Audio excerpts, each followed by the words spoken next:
25শে December খ্রিস্টানদের সবচেয়ে বড় উৎসব বড়দিন পালনকালে ভারতে 834টি স্থানে খ্রিস্টানদের ধর্মীয় উৎসবে হামলার ঘটনা ঘটে। এই হামলাগুলোর ঘটনার প্রত্যেকটিতে নেতৃত্ব দিয়েছে ভারতের হিন্দুত্ববাদী সংঘ পরিবারভুক্ত আরএসএস, বজরং দল এবং শিবসেনার মতো সংগঠনগুলো। সংঘ পরিবার হচ্ছে ভারতের কট্টর হিন্দুত্ববাদী 6টি সংগঠন যথা আরএসএস, বিজেপি, ভিএইচপি, বজরং দল, ছাত্র সংগঠন এবিভিপি এবং শিবসেনা। এই 6টি সংগঠনের একটি আমব্রেলা অর্গানাইজেশন। অর্থাৎ এই যে বড়দিনে হামলা হয়েছে, এইটা সাধারণ হিন্দুদের কোনো বিচ্ছিন্ন প্রতিক্রিয়া না, বরং ভারতে বর্তমান ক্ষমতাসীন বিজেপি সরকারের অঙ্গ সংগঠনগুলোই এই হামলার নেতৃত্ব দিয়েছে। কিন্তু কেন সংঘ পরিবার হঠাৎ খ্রিস্টানদের উপর এমন আক্রমণাত্মক হয়ে উঠল? কেন পরিকল্পিতভাবে পুরো ভারত জুড়ে একই সাথে খ্রিস্টানদের উপরে হামলা শুরু করলো? আসুন এটার ব্যাকগ্রাউন্ড জানার চেষ্টা করি। বিজেপির প্যারেন্ট প্রতিষ্ঠানের নাম হচ্ছে আরএসএস, রাষ্ট্রীয় স্বয়ংসেবক সংঘ। 1920 সালের দিকে প্রতিষ্ঠা পাওয়া আরএসএস এমন একটা সময় জন্মগ্রহণ করে যখন জার্মানিতে নাজিজম এবং ইতালিতে ফেসিজম প্রতিষ্ঠা পাচ্ছিল। আরএসএস প্রতিষ্ঠাতারা হিটলার এবং মুসোলিনির মতোই সেই সময়ের চরমপন্থী জাতীয়তাবাদীদের কাছে জনপ্রিয় হওয়া রেশিয়াল থিওরিতে বিশ্বাস করত।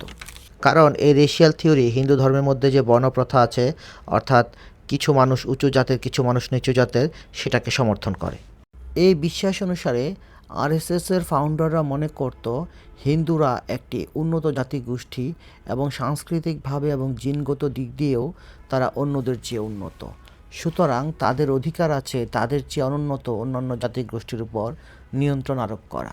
পূর্ব ইউরোপ থেকে আসা অপেক্ষাকৃত উন্নত জাতিগোষ্ঠী এবং গৌরবর্ণের আর্যদের মাধ্যমে যেহেতু ভারতে হিন্দু ধর্মের গোড়াপত্তন হয়েছে বলে ধারণা করা হয়, এবং মনুসংহিতার মতো অনেক হিন্দু ধর্মগ্রন্থ যেহেতু মানুষের মধ্যে জাতিগত হায়ারার্কিকে সমর্থন করে, ফলে এই রেশিয়াল থিওরি ভারতীয় হিন্দুদের, বিশেষ করে উচ্চবর্ণের হিন্দুদের মধ্যে বেশ জনপ্রিয়তা পায়।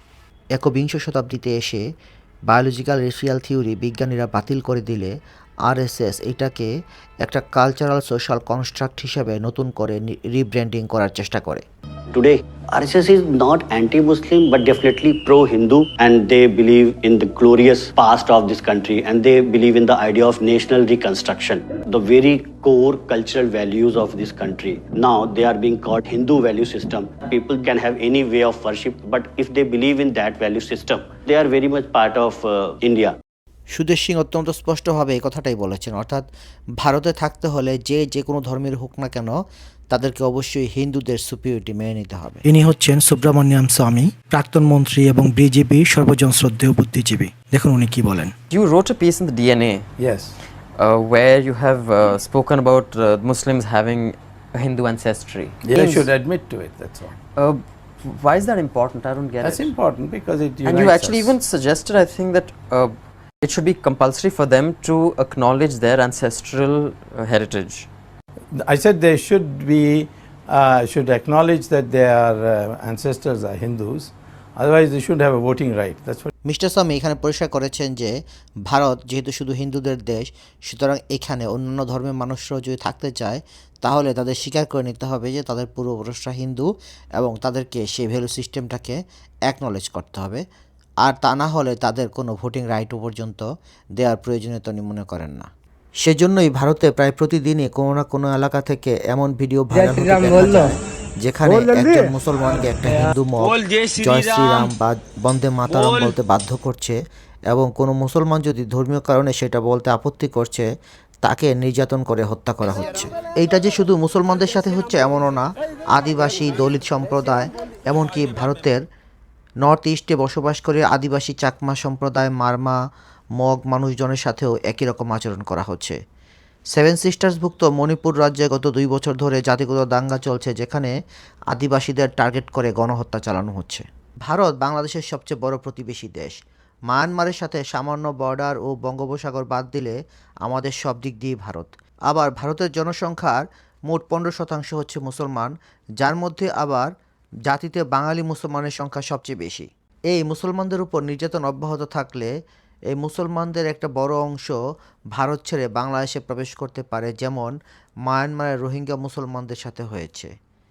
এমন হলে বাংলাদেশ আরও বড় শরণার্থী সংকটে পড়তে পারে। তাছাড়া নর্থ ইস্টের উপজাতি গোষ্ঠীরাও আমাদের দেশে আশ্রয় চাইতে পারে।